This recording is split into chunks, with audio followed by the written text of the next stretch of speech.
네, 오늘도 얼굴 상태가 딱히 좋진 않은데요.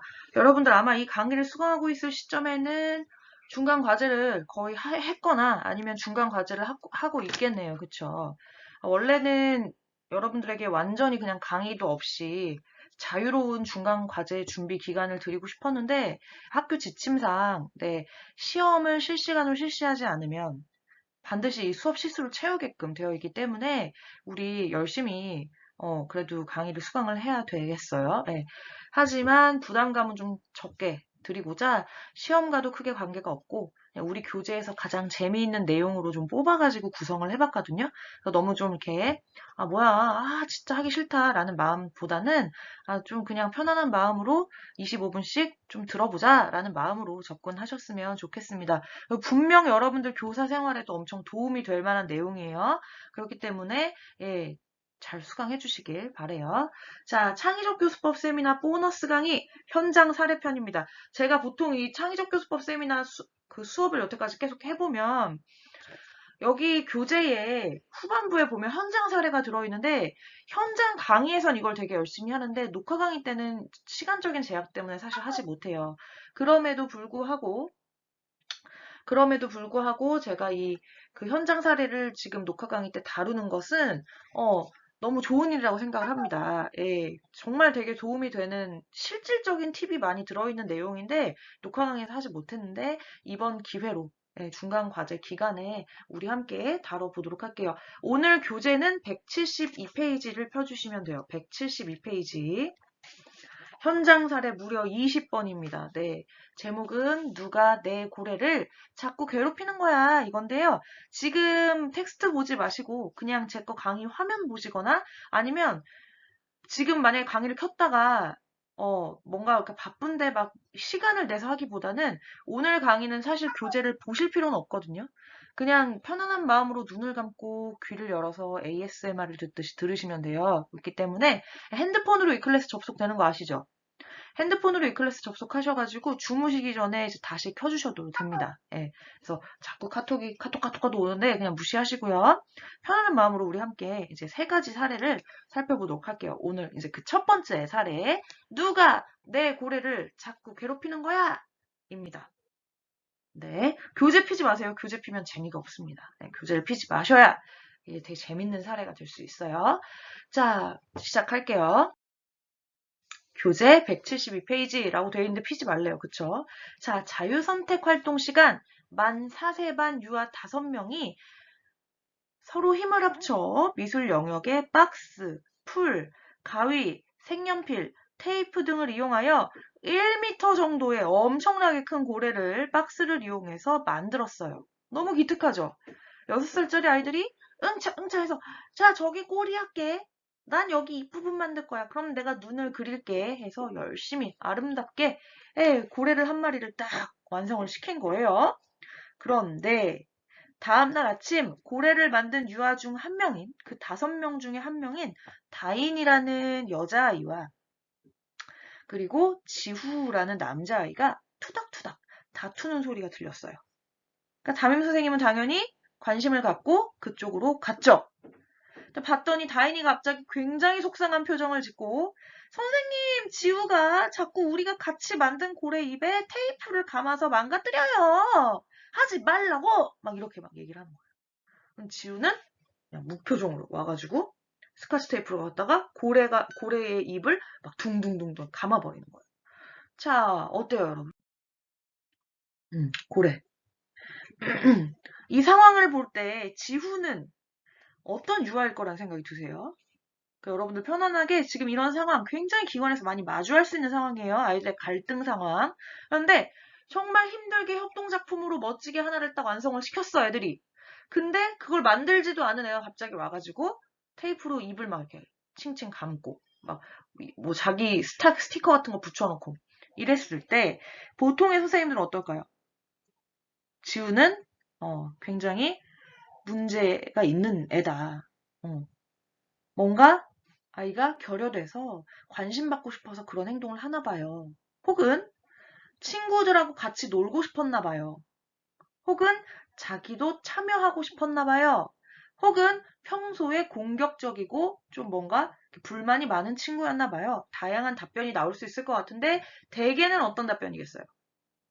대개는 부정적인 답변을 갖곤 해요. 제가 이 수업을 해보면.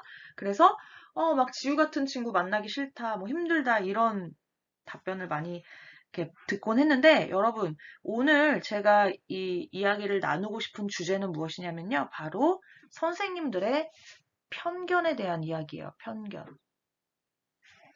딱 요 상황만 놓고 봤을 때는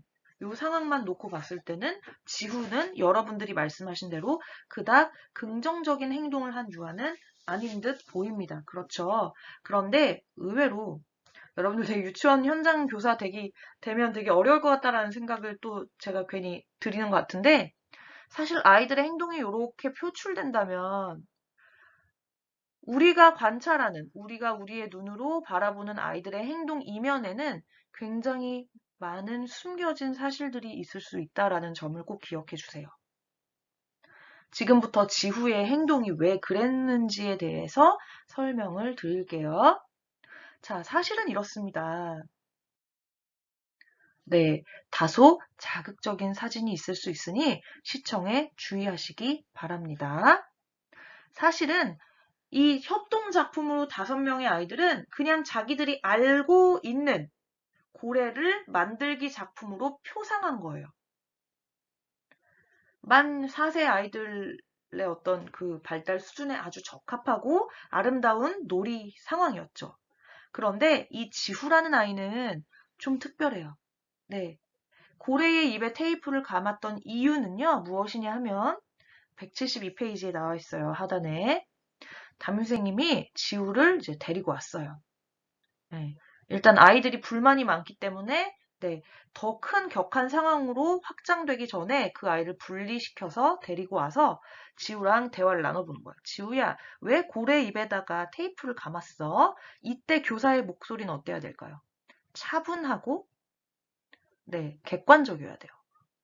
편견을 가지고 있는 교사, 이미 지우가 문제 행동이라고 찍은 그런 교사는 지우를 어떻게 할까요? 김지우, 이리 와봐. 너 지금 또 뭐 하는 거야? 친구들이 만든 작품에 입에 이렇게 테이프를 감으면 어떡해요? 친구 마음이 어떻겠어요? 속상하겠죠? 빨리 가서 사과해. 이렇게 보통은 이제 피드백을 해주겠죠. 거의 90%의 선생님들이 전 이럴 거라고 생각해요. 바쁜 현장에서. 그런데 놀랍게도 지후의 행동에는 다 이유가 있다. 네. 교재 172페이지 한번 보실게요. 담임 선생님은 지후와 이야기를 나누어 보니, 네. 그냥 제가 적을게요.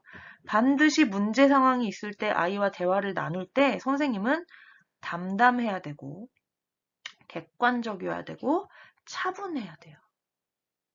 절대로 자신의 목소리에 감정이 실려 있으면 안 돼요. 아시겠죠? 그래야 아이들은 실제 아까 제가 요 그림 그렸었죠. 자기의 행동이 표출된 그 내면의 세계에 대해서 내면의 어떤 사유, 자기의 생각 이런 것들을 이렇게 담담하고 객관하고 차분한 선생님한테는 털어놓는다는 거예요. 그런데 그렇지 못하고 감정이 실려 있고 화가 나 있고 짜증이 섞인 선생님한테는 요 내면을 꽁꽁 숨겨버려요. 그리고 오히려 이 내면을 더 거칠게 표현을 해버립니다. 이해가 확 되시죠? 네. 아까 지우 같은 경우에도 너 지금 뭐 하는 거야? 다른 친구들이 만든 거를 왜 이렇게 해놨어요? 하면 이 아이 입장에서는 이렇게 해서 한 거란 말이에요. 이렇게 목소리가 커진다든지 아니면 울음으로 표현을 한다든지. 네, 이 아이도 똑같이 부정적인 반응을 보일 수밖에 없다라는 거죠. 그렇기 때문에 꼭 선생님이 정확한 이유를, 상황을 판단하지 못했을 경우에는 아이들의 이야기를 듣기 위해서 담담하고 객관적이고 차분한 태도를 유지하시기를 바랍니다. 자, 다소 자극적인 사진이 있을 수 있으니 지금 혹시 뭐 좀 이렇게 식사 중이거나 평소에 마음이 약하거나 이런 분들은 스킵해 주세요. 네, 바로 이거예요. 너무 슬프죠? 네, 고래가 죽었어요. 왜 죽었냐면 먹이가 아닌 것들을 너무나 많이 섭취했기 때문에 죽었어요. 이게 지금 지우랑 무슨 상관이냐? 입에 테이프 감는 거랑 무슨 상관이냐? 자, 172페이지 하단 읽어볼게요.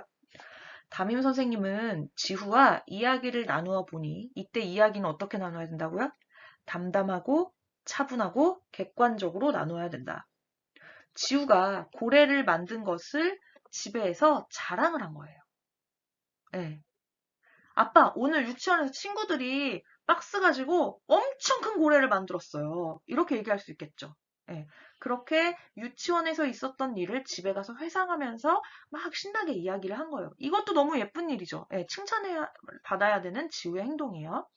그런데 마침 그 이야기를 듣고 교육에 관심이 많은 우리 훌륭한 아버님께서 지우의 아버지가 교육을 위해서 환경 오염과 동물에 관한 동화책을 들려주신 거예요.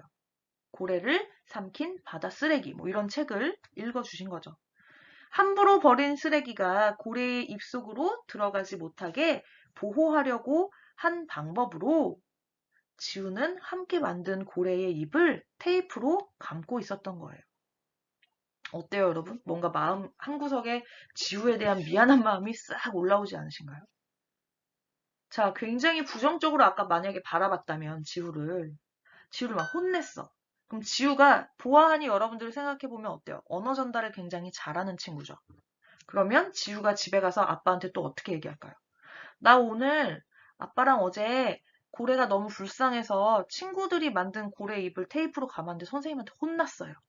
애들이 엄청 뭐라고 했어요. 애들하고 싸웠어요. 이렇게 되면 아빠 입장에서는 어떨까요? 굉장히 속상하시겠죠. 네, 여러분들이 지금 제3자가 봐도 지우가 짠한데 아버님은 마음이 어떠시겠어요? 네, 그래서 이제 또 전화가 오겠죠, 기관으로. 이런 일이 있었는데 지우가 이렇게 얘기했는데 지우가 많이 속상한 것 같더라. 네. 선생님께서 한 번만 더 지우랑 얘기를 나눠보셨으면 어떻을까요? 막 이렇게 젠틀하게 얘기하시는 분들이 계시겠지만 그렇지 않을 수도 있다는 거예요. 그래서 반드시 여러분들이 기억하실 거, 어떠한 문제 상황을 딱 직면했을 때 평소에 교사도 사람인지라 내가 예뻐하는 아이가 있고 내가 미워하는 아이가 있을 수 있어요. 근데 그거에 대한 편견을 갖지 말으셔야 된다는 거예요. 네. 꼭 아이들의 어떤 숨겨진 의도가 무엇인지, 아이들의 머릿속에 어떤 생각을 갖고 있는지 그것을 살펴보는 것이 교사의 역할이다라는 거 기억해 주시고요. 고래를 삼킨 바다 쓰레기, 이 동화 어떤 내용인지 대략적으로 말씀드릴게요. 2016년 겨울 독일의 해안가에서 덩치가 산만한 향유고래 한 마리가 죽은 채로 발견되었어. 바로 이런 모습이겠죠. 사람들이 죽은 고래를 살펴보니 너무 궁금한 거야. 도대체 왜 죽었을까? 상처 하나 없어. 왜 죽은 거야? 어떻게 이런 일이 생겼지?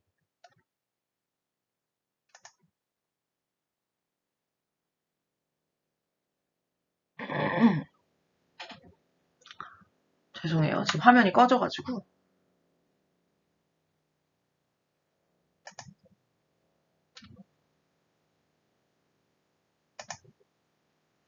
자, 과학자들은 정확한 원인을 찾기 위해 고래를 해부했어. 맙소사. 고래 뱃속을 본 과학자들은 충격에 빠졌단다. 뱃속에는 고래가 즐겨 먹는 오징어나 물고기 대신 고기 잡는 그물, 크고 작은 비닐봉지, 자동차 타이어, 플라스틱 조각들, 이런 쓰레기들이 마구마구 뒤엉켜 있었거든. 그런데 고래는 왜 쓰레기를 먹었을까? 고래가 너른 바다를 헤엄쳐 다니다가 바다에 떠다니는 비닐봉지를 해파리로 착각해서 먹고 플라스틱 장난감을 물고기로 착각해서 먹은 거야. 저기 맛있는 먹이가 있네. 얼른 먹고 힘을 내야지. 하지만 이런 쓰레기는 힘을 주기는커녕 고통 속에 살다가 죽게 만들 뿐이야. 바다 쓰레기를 먹고 죽는 고래는 안타깝게도 해마다 늘고 있단다. 누가 바다에 쓰레기를 버리는 걸까?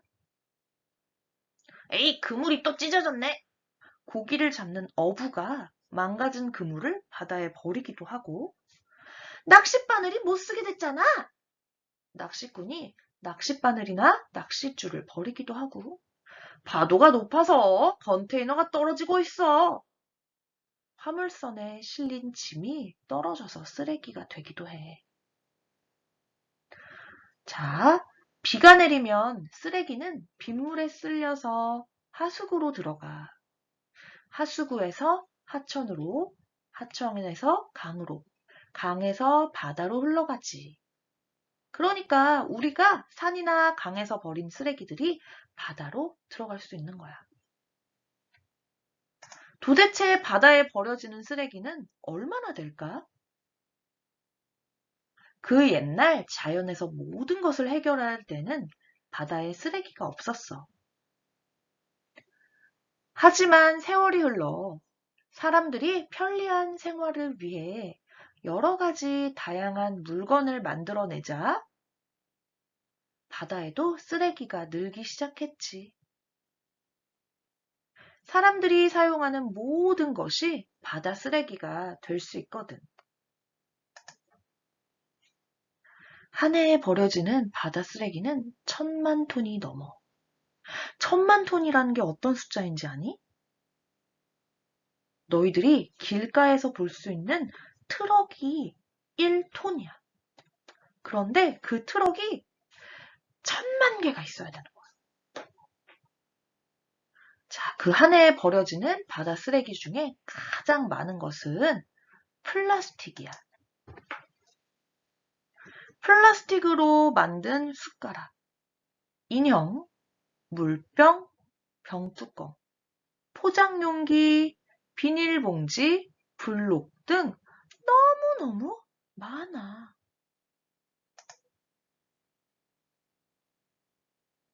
자, 바다 쓰레기 무엇이 많을까요, 여러분?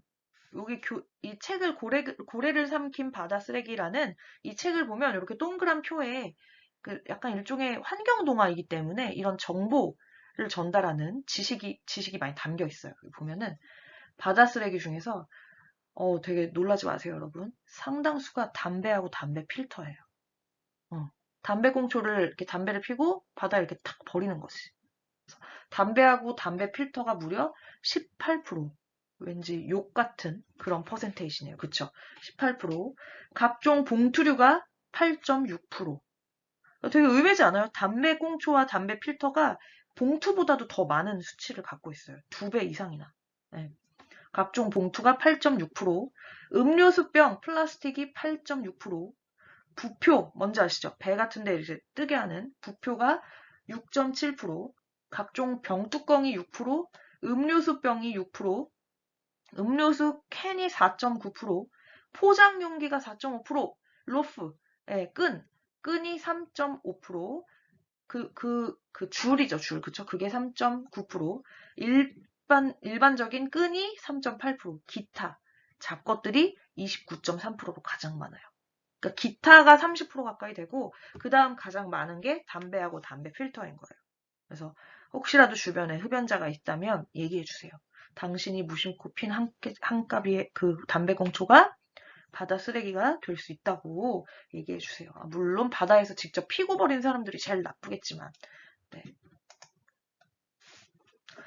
그래서 바다 쓰레기가 너무너무 많다라는 것을 보여주는 그런 사파가 있어요. 이 그림책에. 굉장히 신랄합니다. 자, 그렇다면 늘어나는 바다 쓰레기는 어떻게 될까? 무거운 것은 바닥으로 가라앉겠지. 하지만 대부분은 둥둥둥 물 위에 떠다녀. 그런데 그거 알아? 바닷물은 정해진 길이 없이 끊임없이 흐른다는 것. 그래서 바다 쓰레기들도 물길 따라 흐르고 흐르고 흐르다 서로 모여서 거대한 지대를 이루어. 온갖 쓰레기로 이루어진 지대. 바다에는 작게 부서진 플라스틱 조각이 모여 있는 지대가 아주 여러 곳이야. 필리핀에는 쓰레기 섬도 있대. 네, 이러고 아이들하고 같이 구글이나 뭐 네이버 같은데 필리핀 쓰레기 섬 이런 거 검색해서 봐도 좋겠죠.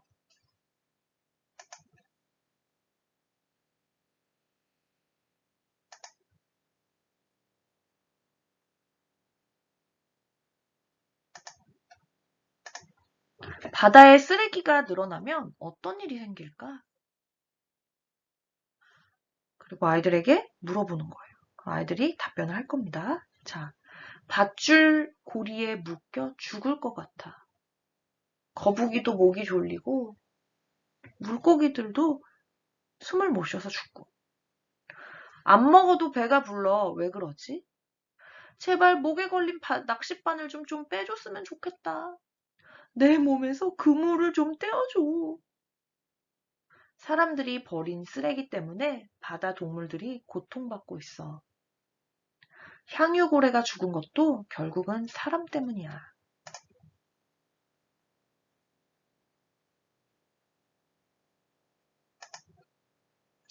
더 큰 문제는 오염된 바다에 사는 물고기의 몸에 나쁜 성분이 쌓인다는 거야.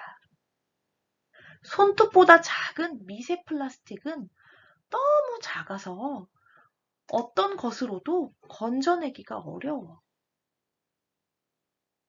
미세 플라스틱을 먹은 물고기들이 우리 식탁에 오르면 그걸 먹는 우리 몸에도 독성이 쌓일 거야. 결국 우리도 피해자가 되는 거지. 자, 그리고 옆에 조그맣게 또 사파로 뭐가 돼 있냐면요. 먹이사슬 맨 위에 있는 것은 바로 우리야 하고 우리의 그 먹이사슬 그림이 나와 있어요. 맨 하단에는 오염된 바닷물. 그 바닷물 바로 위에는 식물성 플랑크톤. 식물성 플랑크톤 바로 위에는 동물 플랑크톤. 그 위에는 까나리와 멸치. 그 위에는 정어리와 전갱이.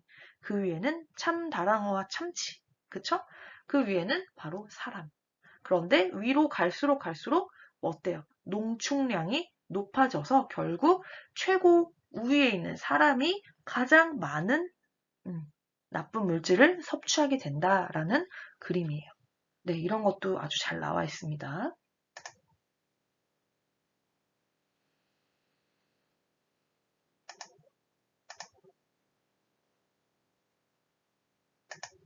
쓰레기를 줄이면 고래가 살 수 있어. 연간 15만 톤이라는 어마어마한 양의 바다 쓰레기에서 80% 이상은 플라스틱이 차지하고 이것들은 잘게 쪼개져서 미세 플라스틱으로 변해 바다 생물들이 병들거나 죽고 있어요. 내가 일상생활에서 쓰레기를 줄인다면 고래를 비롯한 많은 바다 생물들을 살릴 수 있어요. 자연과 내가 모두 행복할 수 있는 바다 살리기에 동참합시다. 이렇게 동화가 끝이 납니다. 여러분, 제가 왜 굳이 이 동화를 여러분들께 들려드렸을까요? 네. 똑같은 아까 지후와 다인이의 사례를 보고 어떤 교사는 지후를 막 혼내요. 네. 그러면 아이들의 놀이도 그걸로 끝. 그리고 지후의 기분도 마상, 그쵸, 마음의 상처를 입은 채로 끝. 교사와의 관계도 그걸로 끝이에요. 그런데 그렇지 않고 지우에게 왜 그랬니? 차분하고 담담하게 물어본 교사라면 지우가 이러이러한 마음 때문에 저는 고래가 쓰레기를 먹는 게 싫어서요. 쓰레기를 못 먹게 하려고 입을 테이프로 감아준 거예요. 자, 실제로도 바닷가에 사는 이런 동식물들이 쓰레기 섭취를 못하게 하려고 네, 그걸 어떻게 구별하는 그런 거를 하는 시도들이 여러 환경단체에서 있다고 해요. 그런 내용들을 함께 찾아가지고 아이들과 이야기 나누기 재료로 활용할 수도 있겠고, 아니라면 이러한 환경동화 같은 것을 가져다가 선생님이 대집단으로 들려줄 수도 있겠죠.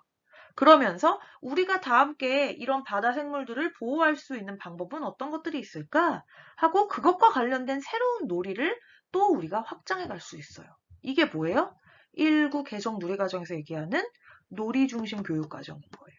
아이들의 관심과 흥미에 따라서 우리가 놀이를 더 확장시켜 줄 수 있고 아이들은 그 관심을 지속시켜 나가는 과정에서 새로운 지식을 습득할 수 있다라는 거거든요.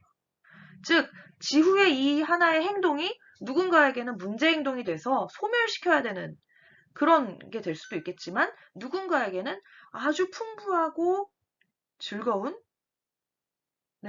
놀이 확장 기회가 될 수 있다라는 거죠. 이해되시죠? 네. 자, 그래서 여러분들이 지금 교재를 갖고 계시니까 172페이지 사례를 한번 눈으로 읽어보시고 여러분들이 그냥 딱 첫 번째 파트 1 사례만 봤을 때는 지우는 어떤 유아인지 여러분들이 갖고 계시는 마인드를 그냥 솔직하게 써보세요. 되게 싫을 것 같다. 왜 굳이 다른 아이가 만든 작품에 테이프를 감나? 뭐 이런 것들을 그냥 솔직하게 써야 이게 나중에 많이 수정이 될 수 있어요. 그 다음 다인이에게 담임교사로서 나는 어떤 말을 해줄 수 있을까요? 이 부분도 좀 적어 보시고요. 그냥 저의 케이스를 말하자면 저는 일단 다인이가 선생님 지우가 자꾸 우리가 같이 만든 고래 입에 테이프를 감아서 망가뜨려라고 했을 때 일단은 공감을 해줄 것 같아요. 아유 너희가 힘들게 만들었는데 이거를 테이프로 감가서 망가뜨리니까 속상하겠다. 왜 그랬는지 선생님이 지우랑 한번 얘기해볼게. 요 정도로만 얘기하고 뒤돌아서서 이제 지우를 데리고 차분하고 담담하게 객관적으로 물어봐야죠. 지우야, 친구들이 만든 고래에 테이프로 입을 왜 감았어? 궁금해서 물어보는 거야. 라고 물어보는 거죠. 그러면 지우가 이래서 이래서 감았어요. 라고 얘기를 할 거란 말이죠. 자, 대부분의 선생님들은 이렇게 답변을 하셨습니다. 자, 여러분들도 한번 작성을 해보세요. 자, 그리고 또 한 가지 여러분들한테 부탁하고 싶은 건 교사로서 선생님들이 분명 인간인지라 갖고 있는 편견들이 있을 거예요. 제가 가진 편견들은 이래요. 다문 아이들은 도움이 왠지 많이 필요할 것 같고 영유아기 자녀를 둔 엄마들은 되게 까다로울 것 같고 그래서 나도 모르게 방어 기제를 한껏 이렇게 채우게 되는 그런 게 있었단 말이죠. 그래서 끊임없이 제가 가진 편견들을 깨기 위해 노력하는데 오늘의 온라인 학습 활동은요. 미안해요, 여러분. 온라인 학습 활동도 반드시 하게끔 되어 있어요. 내가 가진 편견들이 어떤 것들이 있는지 자유롭게 그냥 한번 적어보세요. 요거 그 퀴즈에다 올릴게요. 뭐죠? 설문에다가 올리도록 하겠습니다. 네, 수고하셨어요.